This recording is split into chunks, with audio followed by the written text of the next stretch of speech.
Hey, everybody, welcome back once again to another episode of the Most Segregated Hour podcast. I'm your host, Michael Braden, as always. And today we have a special presentation for you today. Very good episode. We have our special guest, Dwight Robertson, here. And some of you may know him, some of you may not. But I know by the end of this episode, you will be very intrigued and excited that you do know him. So, first of all, Pastor Dwight, how are you doing today? Well, Michael, I'm looking so forward not only to being with you, but us being with others who are listening right now.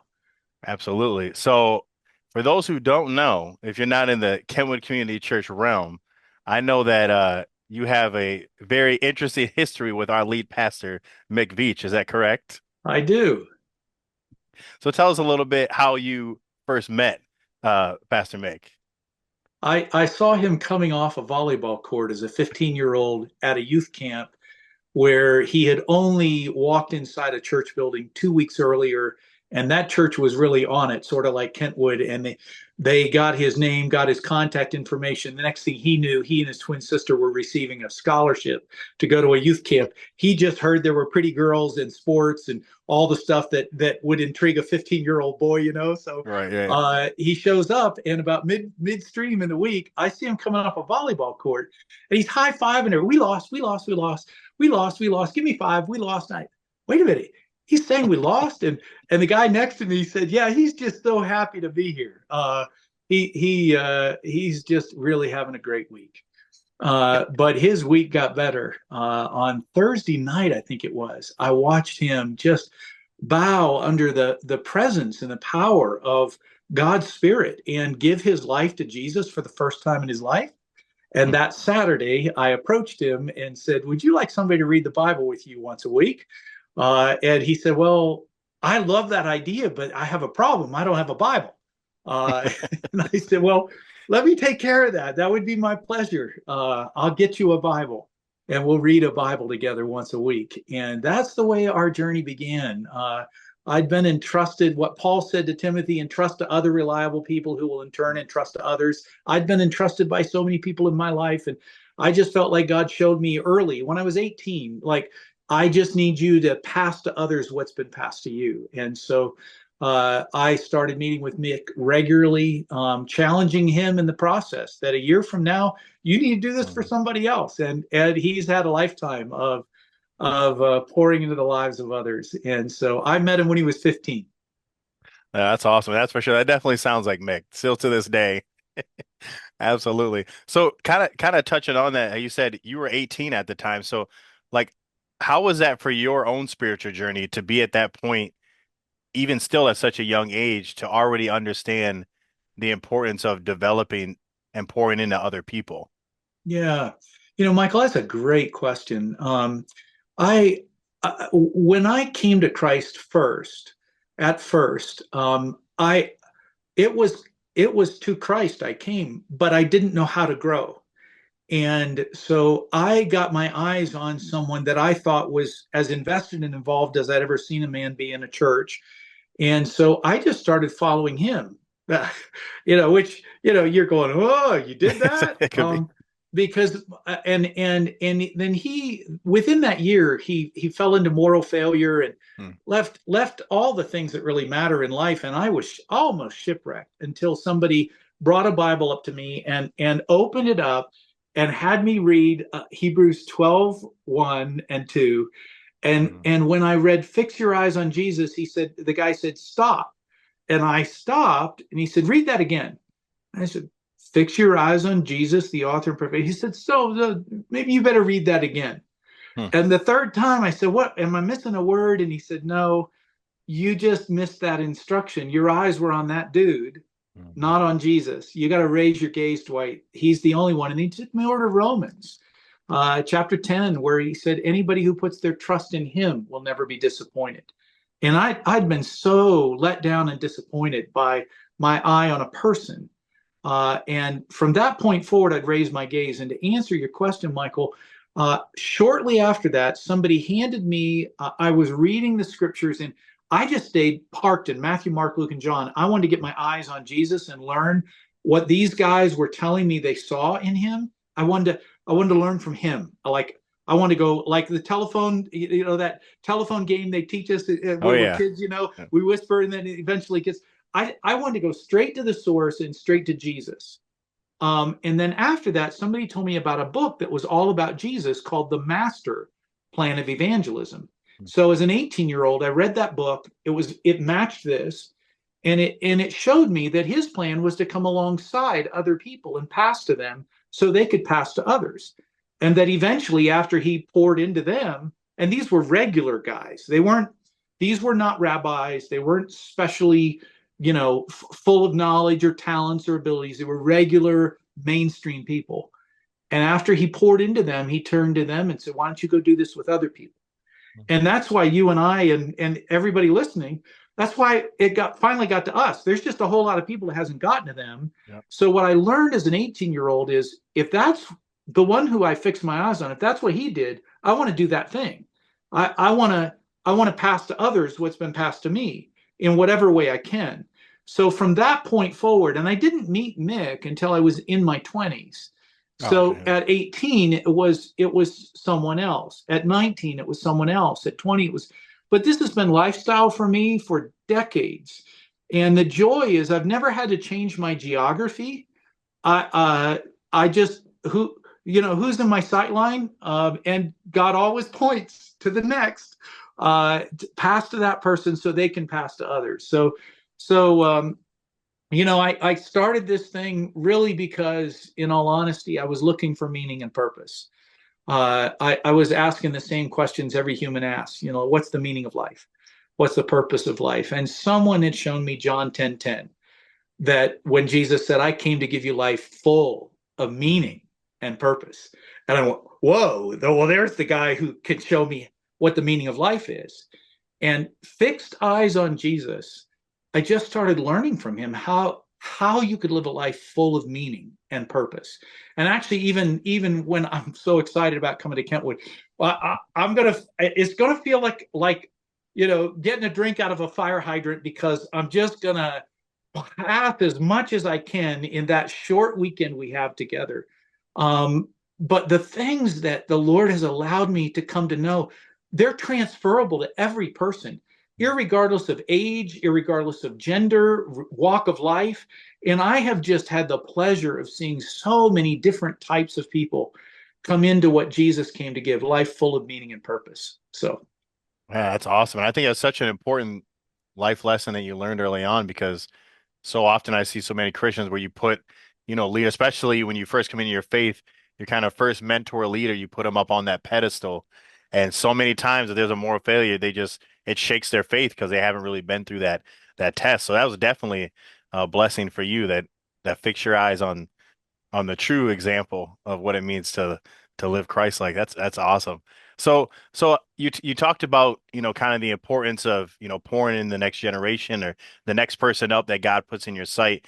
And I kind of want to segue that in a little bit into your ministry forge, because really that's kind of really what it's about, like, right, equipping leaders from all nations. And I think that's even more than ever before, such an important need for our world as we're more connected. So tell us a little bit about like kind of what Forge is and how that got started. yeah, wow, Michael, great question. Because like you started where I started at a young age, Mm. my eyes were focused on, as I was focused on Jesus, I realized these guys he poured into. Did you know most of them were teenagers? They've typecast in movies older people because older people are just better actors, so they don't throw a bunch of teenagers. But most of those that Jesus was pouring into were teenagers. Mm. So I was pouring into young people, believing they've got the whole rest of their lives in front of them. So what a great opportunity, to shift the trajectory of their life and the outflow of the whole life. But here's what happened. During that process, we saw, because I believed, Michael, and maybe you do too, that most people have been over entertained, but they've been under Mm. challenged and under equipped to live the life they were meant to live. And that's not just true of young people. I started having adults coming to me saying, hey, if I was supposed to get this somewhere along the way, I didn't. So will you consider us as a delivery point too. Well, just don't land this stuff on young hearts because we're hungry hearts too. So back in 1986, we had started with a focus on youth and young adults until adults started begging the question, I didn't get this. And I'm looking for meaning and purpose. And to this day, Michael, we have served people in their 90s who said, Wow. I never got this before now. I have one guy, he was 92 when he came to the very first Forge equipping opportunity and said, I've never heard this in my life. And he lived to almost 100 years old, lived a completely different life in his Hmm. last decade in life. We've had older people, like I want to tell anybody who's listening, who's in your senior years, we have a bunch of people that formulated something called Opus because they discovered meaning and purpose. And Opus for them stands up for old people up to something. Oh yeah, we got an Uh, Opus here at KCC as well. so so Yeah. so I love the fact that God kind of redirected Forge to focus on every person who will discover the joy that every day we're not meant to serve uh, God and join Him in what He's up to a couple hours a week, Hmm. but every person, every day, everywhere our feet move, everywhere we go, our gym, our workplace, our recreational spots, our apartment complex, our neighborhood, everywhere that we go, we have the opportunity to join Jesus in the advancement of His kingdom. And many Mhm. people know that in their head, but they don't know how to do it in their life, how to join Jesus, where and how He's at work. So in 1986, we began with a commitment that we believed Jesus' passion was for every person to be a heart on fire with love for God, like that's just, undying, unquenchable love for God, like love Him with all my heart, soul, mind, and strength. And the second thing Jesus said mattered, love the person that's near you. Like your neighbor isn't the person who has a geographical address near you. Your neighbor Hmm. is wherever your feet are at, that's your neighbor. It's who you're near. So we often will have people make an L, like one arm up, that's your vertical relationship, love God with all your Yeah. everything, and your other arm out is that's your L to be a laborer. And we teach people that you're wherever you're at, if you stretch your arm out, who's near you in that moment? That's your neighbor for now. Hmm. And let God inspire and lead you with the people as your life moves. You're a mobile church. You're a mobile delivery guy. You're a mobile delivery gal. And so helping people understand Jesus didn't require people to come to a building. He understood buildings don't have feet, people do. Hmm. So if he could help people whose feet move become his mobile ministry plan, so many cool things could happen. So Forge sends out speakers to Hmm. help people understand these concepts. We come behind that with equipping opportunities like the Life on Purpose weekend that we'll do at Kentwood. But we have summer equipping. We have a really cool 5 day expression for all ages, multi-generational. We have a 2 week expression for young adults in particular and teenagers. We have conferences that are going on all year long. And then we have something called Multiplying Movements, which is a video based course. I take men every Monday night from 4 time zones. They'll log on like you and I are logged on here together. And we will work through what are the things that Jesus really wanted us to understand and know. My wife will meet with women tonight from, everything from flight attendants to stay-at-home moms, just wanting to learn how can I live for the cause that counts, not just spend my life, but invest it purposefully in what will last. Wow, yeah, it's such a needy thing in this time, just that idea of reaching all the people and equipping them. And I know something I wanted to get your information on. I know I've heard a lot of talk about a particular thing that you offer in Forge, and that's Forge Deep Camp. Now, I've heard a lot about it. Could you give just those who don't know or maybe interested in some aspects of Forge what Deep Camp is? Yeah, you might have heard some of that from people from Kentwood Yeah. who've blessed us with their presence. Every summer, our speakers come off the road, and for 5 days, we pour into the lives of people who show up in the Rocky Mountains at Snow Mountain Ranch. They come from not only across the nation, but other parts of the world. and their passion, they'll come sometimes as a whole family unit, or just a dad with a child, a single parent. Sometimes it's 4 generations of a family that will come together as they'll do their family reunion for 5 days in the Wow. Rocky Mountains. And every morning and evening during that, we're pouring into them. We believe that if we can help them go deep in the understanding that God has for them and how to live that out, their impact will go wide. So we want to help take them deep during deep camp, so their lifetime impact will go wider as a result. The afternoons are wide open to explore Colorado, whether it's hopping in a canoe or whether it's hiking in the mountains, whether it's taking in wildlife and scenery. I mean, there's zip lines. I mean, depending on your age, miniature golf. I mean, there's so many activities during the afternoon to just really be able to enjoy or just spend time with God or with your family. But mornings and evenings, we've really reserved to pour in so those lives leaving can pour out. And we have had so many people, Michael, from every walk of life you could imagine, from doctors and attorneys to stay-at-home moms to teenagers, to say, this changed everything. It recalibrated the way I'm doing life going forward. So it's a real special. I had one dad tell me that he's brought his family 3 times, and he offered to take them Wow. to Disney World. The 4th time, he said, "Let me take you to Disney World this summer." And they said, "No, Dad, no, no. We're becoming better people as a result of going to this. This is changing Wow. the way we're interfacing with our workmates and our classmates." And so it's a really special week. That's a That's a testimony right worthy there. investment. Absolutely. Man, that's awesome. So, as obviously you've been doing Forge for a while, so in all your journeys of discipling and training up leaders and traveling around the world, what would you say is the biggest need as far as discipleship, or the area that you say Christians miss the most when it comes to discipleship that you've seen in your experience? Yeah, I would say, Michael, it's time with. Mm, So many. Let me explain that. If you look at Jesus, eyes fixed on him, mm, you see him spending time with a smaller group of people. Yes, he ministers to the multitudes and makes sure they've got food. I mean, he ran the first outdoor catering event for, like, talk about amazing feeding.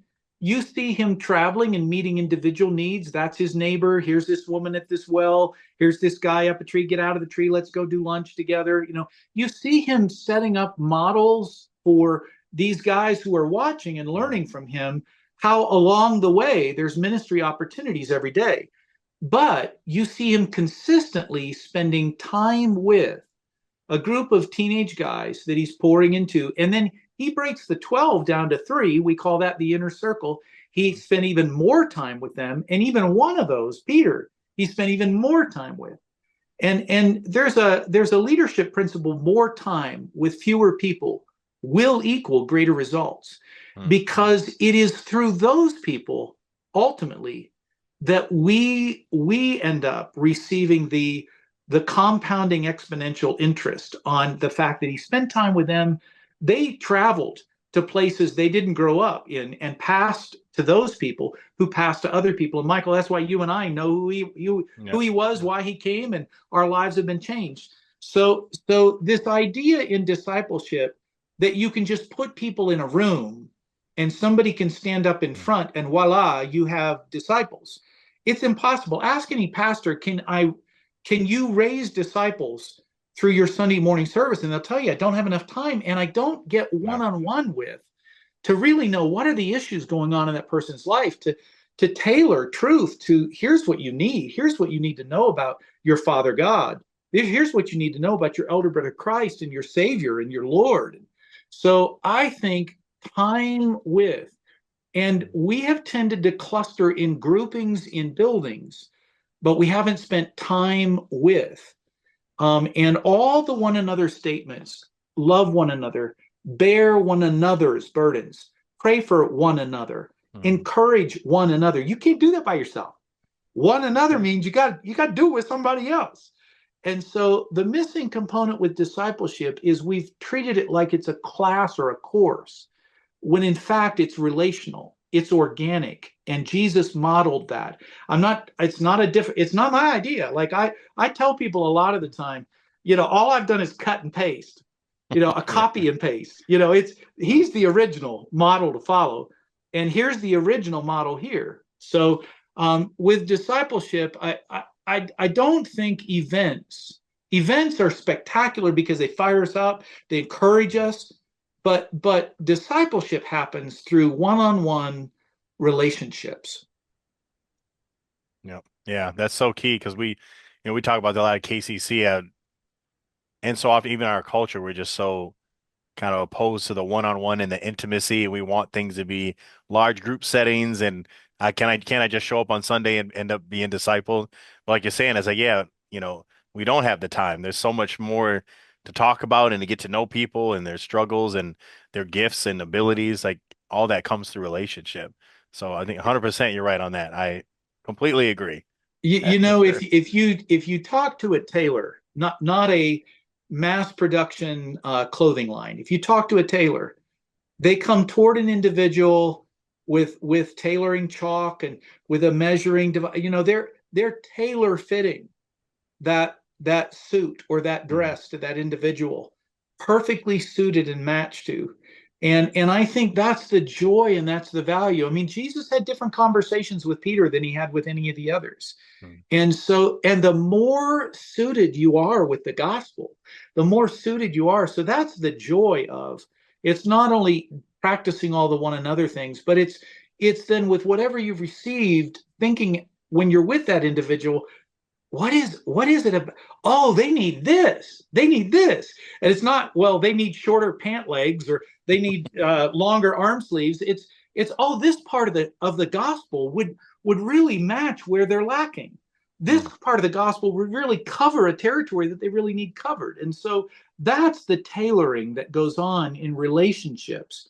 You really get to do that with one another in a beautiful way. And that's the design and the desire of I mean, it's that time investment, but it bears incredible fruit. I mean, Michael, think about it. You're talking to me about somebody and you're talking on behalf of a group of people. I just met with a 15-year-old boy. Right. Yeah. Yeah. Let me reintroduce us to the value of one. The power of one is that it's never just one. Mhm. Eventually that one becomes many. Abraham was referred to as he was but one, but he became many. And that's true of every gal or every guy that you spend time pouring into. They're going to impact other people. There's a statistic that says the most inhibited person will influence at least 10,000 people in an average lifespan. Wow. It's a lot of people. That's It's a so true lot of what you people. said though, because I fear so often, like, people come to me and they'll be like, hey, like, I'm new to Christ, like, where should I start reading the Bible and stuff like that? And it's like we have those kind of cut and paste answers of, oh, start with the Gospels or start at this. But like you said, it's like if I take the time like to get to know them and be like, oh, like what are you struggling in your life?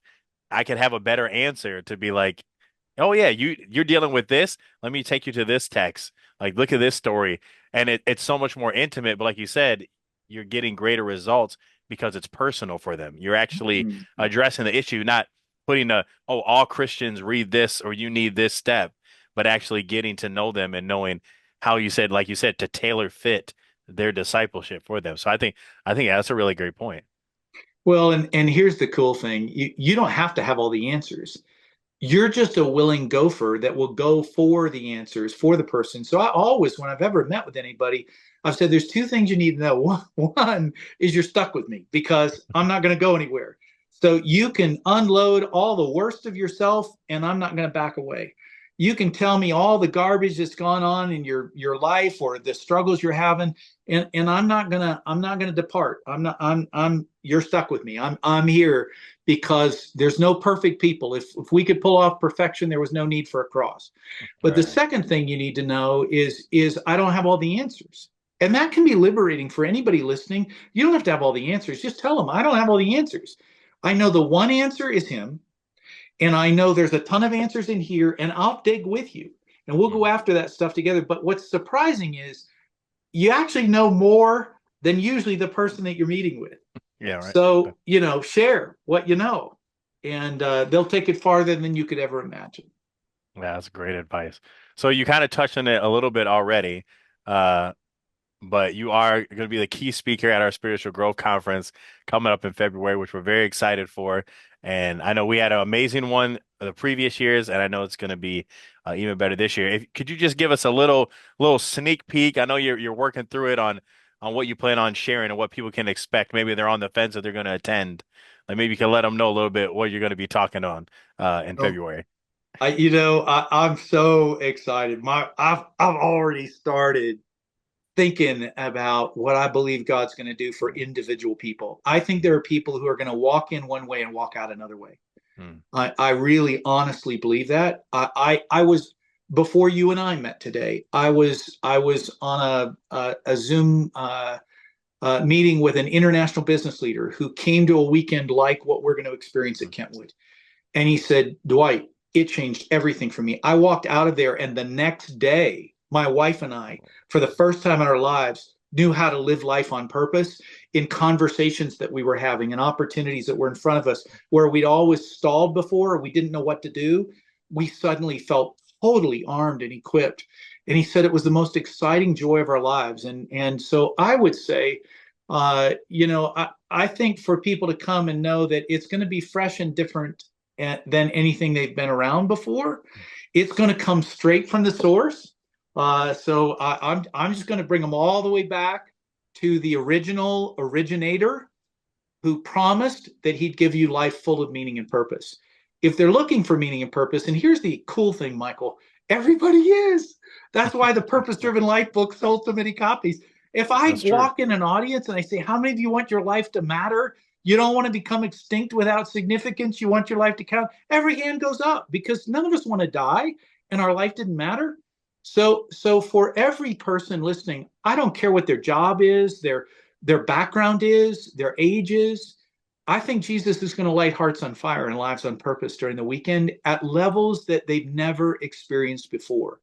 If they want a precursor, they could go to the website forgeforward.org and just wander around there, forgeforward.org. Or they could download the Forging Lives app if they go to the App Store on anything and any platform, Forging Lives. They could go there and kind of wander around. The other thing they could do is pick up a book called "You Are God's Plan A" and There's No Plan B. And that book, "You're God's Plan A," they would walk into that weekend so ready for like I had some back problems this weekend, and somebody said, "Oh, well, you ought to sit in a hot tub for a little while before you go get your chiropractic because it'll loosen you Yeah, up." yeah. If you read "You Are God's Plan A" before the weekend, you're going to come in so primed, loosened up, and ready for everything the Holy Spirit wants to just pour into your life.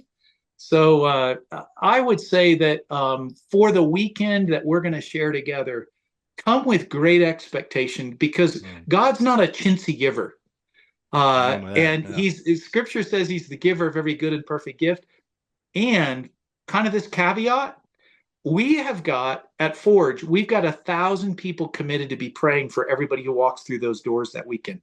Wow. They may never have had 1,000 people praying for them before, but they're going to have 1,000 people praying for them that weekend. Their expectations should be high. When you've got that many Absolutely. people praying for you, look out. God's gonna do something. Absolutely. Well, you heard it here, folks. If you had any hesitation about attending, I think that should convince you. But that's going to be awesome. So again, that's going to be taking place in February. There'll be more information on that soon, and we just encourage you to do that. It's going to be life-changing, purpose-giving, and it's going to be spirit-filled and led. So we're definitely excited about having that. Well, Pastor Dwight, thank you so much for being on here and taking the time. It's awesome to kind of hear your story and your heart for discipleship. And I look forward to seeing you in person coming up soon. Brother, me too. And how fun to share this time with you and with all those who are listening. I can't wait to meet them. I'm getting to see you. But for the unseen people I'm not seeing right now, I cannot wait to see you that weekend. We're going to have a great weekend together. Absolutely. That's going to be awesome. So again, everyone, thank you for tuning in to another episode of the Most Segregated Hour. Hope you guys enjoyed it. You've been blessed by it. And again, we'll see you next time. Take care. Bye-bye.